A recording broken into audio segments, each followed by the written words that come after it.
दोस्तों बात करें जब भी हम मोबाइल फोन प्रोसेसर के बारे में बात करते हैं ना, हमारे दिमाग में सिर्फ एक ही नाम आता है, क्वालकॉम स्नैपड्रैगन। भले ही क्यों ना काफी अच्छे प्रोसेसर बनाती, गेमिंग काफी अच्छे तरीके से होती है और भी काफी कमाल के फीचर्स देखने को मिलते हैं। और फ्लैगशिप फोन में जब खरीदने जाते हैं आपको स्नैपड्रैगन के ही ऑप्शंस देखने को मिलते हैं ना, काफी बढ़िया चीज है ये। लेकिन इसके बाद बारी आती है आखिर स्नैपड्रैगन के प्रोसेसर इतने ज्यादा पॉपुलर कैसे हुए, पीछे की पूरी कहानी क्या, यानी कि इस वीडियो में आज हम बात करने वाले जो पूरी स्टोरी चल रही है स्नैपड्रैगन प्रोसेसर की, कि कहां से शुरू हुआ, कहां तक पहुंच गया और आने वाले समय में कहां तक जा सकता है ये भी। तो वीडियो अगर आप लोगों को पसंद है तो लाइक कर लेना, चैनल को सब्सक्राइब कर लो इसी बात पे। और सबसे पहले बात करते हैं स्नैपड्रैगन की। तो स्नैपड्रैगन के बारे में आप लोगों को पता है ये एसओसी होती है, यानी कि सिस्टम ऑन ए चिप। यानी कि प्रोसेसर का मतलब यहाँ पे ये नहीं होता कि आपने सिर्फ प्रोसेसर लिया, इसके अंदर जीपीयू भी होता है, कुछ केसेस में रैम भी होती है, आईएसपी होता है, डीएसपी होता है।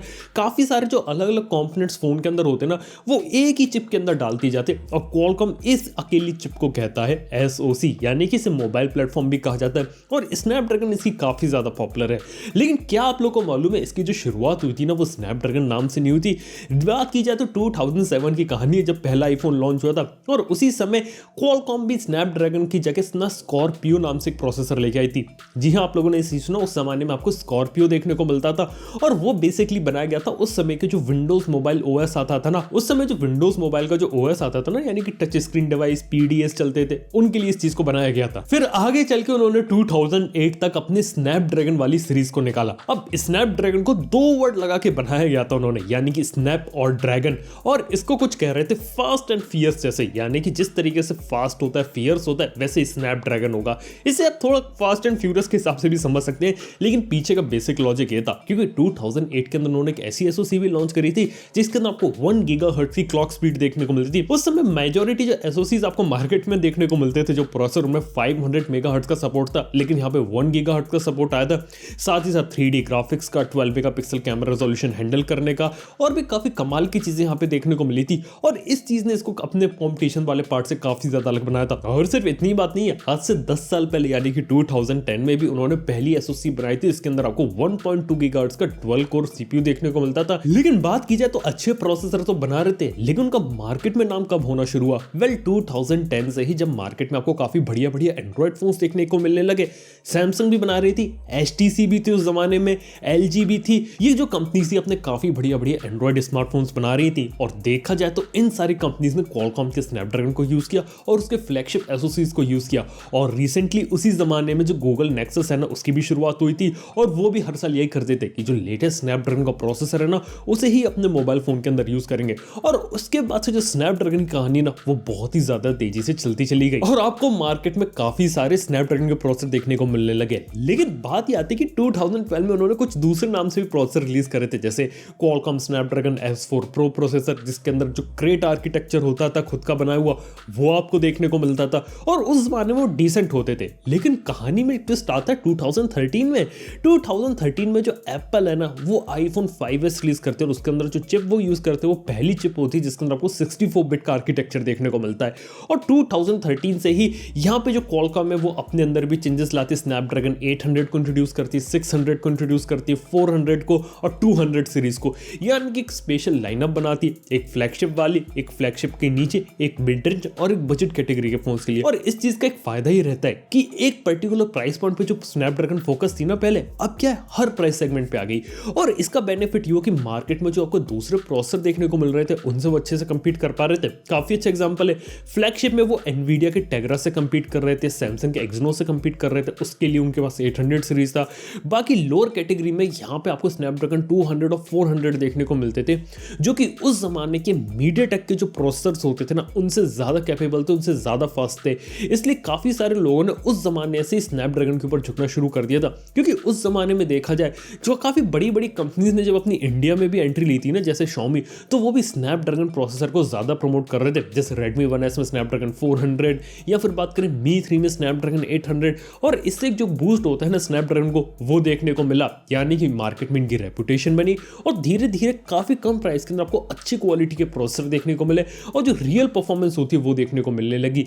और देखा तो इसी कैटेगरी में यहाँ पे स्नैपड्रैगन 800 रिलीज किया था, 801 रिलीज किया, 805 को भी रिलीज किया था। लेकिन कहानी में ट्विस्ट आता है 2015 में, जब वो अपनी पहली 64 बिट आर्किटेक्चर वाले प्रोसेसर लाते हैं और 808 और 810 को रिलीज करते हैं। और क्या आप लोगों को मालूम है कि जब स्नैपड्रैगन 808 और 8110 आए थे वहां पे उनके साथ एक काफी बड़ा हीटिंग इशू जुड़ा था। जी हाँ, यानी कि कहने का मतलब ये कि जिन जिन फोन में स्नैपड्रैगन 808 या 810 है उनमें कोई ना कोई थर्मल थ्रॉटलिंग, हीटिंग इश्यूज वगैरह देखने को मिलने लगे। और जहां हीटिंग इश्यूज नहीं होते थे ना, वहां पे इसकी जो क्लॉक स्पीड थी ना उसे जानबूझकर कम किया गया था, क्योंकि यहाँ पे जो चिप्स थी ना उन्हीं में काफी ज्यादा प्रॉब्लम थी। लेकिन बात आती है 2016 और 14nm की स्नैपड्रैगन 820 के साथ वो बाउंस बैक करते हैं और दोबारा से मार्केट में अच्छे अच्छे प्रोसेसर निकालते हैं। और देखा जाए तो उसके बाद से लेके अभी तक उन्होंने पीछे मुड़ के कभी नहीं देखा और काफी बढ़िया बढ़िया प्रोसेसर निकाले। एक बात की, जब one of the most popular जो प्रोसेसर रहा है उनका वो रहा है स्नैपड्रैगन 625। Xiaomi के इतने सारे फोन्स में उसे यूज किया है कि सबसे ज्यादा जो मैन्युफैक्चरिंग किसी भी प्रोसेसर की अगर Qualcomm ने करी होगी ना वो स्नैपड्रैगन 625 ही होगा। 1.5-2 साल तक उसके फोन्स है ना वो मार्केट में आते रहे। क्या आप लोग को बात मालूम है? और तो पूरी बात ही खत्म नहीं हो जाती। अगर हम बात करें मोबाइल फोन्स तक स्नैपड्रैगन लिमिटेड था तो ऐसा नहीं है। क्या आप लोग को मालूम है कि 2009 के अंदर भी Qualcomm ने ऐसे चिपसेट्स को बनाया था जिन्हें वो जो नेटबुक होते ना उनके अंदर इंप्लीमेंट कर रहे थे, यानी कि मोबाइल फोन के साथ साथ जो कंप्यूटर्स होते ना उनके लिए भी उन्होंने प्रोसेसर बनाए। और ये 2000 या 2009 की बात कर रहा हूं, लेकिन उस जमाने में चीज इतनी सक्सेसफुल नहीं रही थी और 2017 से वो लगातार इस फील्ड में कोशिश कर रहे हैं। 2017 के अंदर अगर हम बात करें तो Qualcomm स्नैपड्रैगन 835 जब रिलीज किया था तो उसके साथ उन्होंने कुछ लैपटॉप्स को भी शोकेस किया था जो कि स्नैपड्रैगन 835 के साथ चल रहे थे। फिर आगे चल के Qualcomm ने स्नैपड्रैगन 850 की स्पेशल प्रोसेसर बनाया था जो कि फिर से लैपटॉप्स वगैरह के लिए बनाया गया था। और बाद में आगे चल के वो अपनी 8CX सीरीज को लेके आते हैं, यानी कि ऐसे ARM बेस्ड चिप्स है जिन्हें आने वाले समय में और करंटली काफी सारे लैपटॉप्स वगैरह में इंप्लीमेंट किया जा सकता है। ये भी काफी इंटरेस्टिंग फील्ड है जहां पे जो Qualcomm है वो बहुत ही अच्छी तरीके से काम कर रही है और AMD और Intel वाली जो रेस होती है ना कंप्यूटर्स में वहां उतरना चाहती है, क्योंकि ऑलरेडी एप्पल तो इस रेस में उतर ही चुकी है। खैर जब इस रेस में वो नंबर 1 आ जाएंगे तब हम उसके बारे में और बात करेंगे, लेकिन फिलहाल के लिए जानना जरूरी है कि Qualcomm के जो प्रोसेसर्स है ना वो ऑलरेडी मोबाइल फोन से निकल के कंप्यूटर्स में धीरे धीरे आना चालू हो चुके हैं। इसके बाद बारी आती है 2018 में जब वो पहली बार अपनी स्नैपड्रैगन 700 सीरीज को भी इंट्रोड्यूस करते हैं। 700 सीरीज को इंट्रोड्यूस करने का मेन मकसद ये था कि उन्होंने क्या किया कि 800 तो फ्लैगशिप होती थी लेकिन 800 का जो प्राइस ज्यादा जा रहा था तो उसकी कुछ टेक्नोलॉजी निकाल के 700 सीरीज को दे दो। तो आपको 710 देखने को मिला, 712 देखने को मिला, काफी अच्छी परफॉर्मेंस थी। 2019 में 730G जो स्नैपड्रैगन 855 के नीचे थे। इस साल स्नैपड्रैगन 865 के नीचे 765G देखने को मिला, 768G भी देखने को मिला।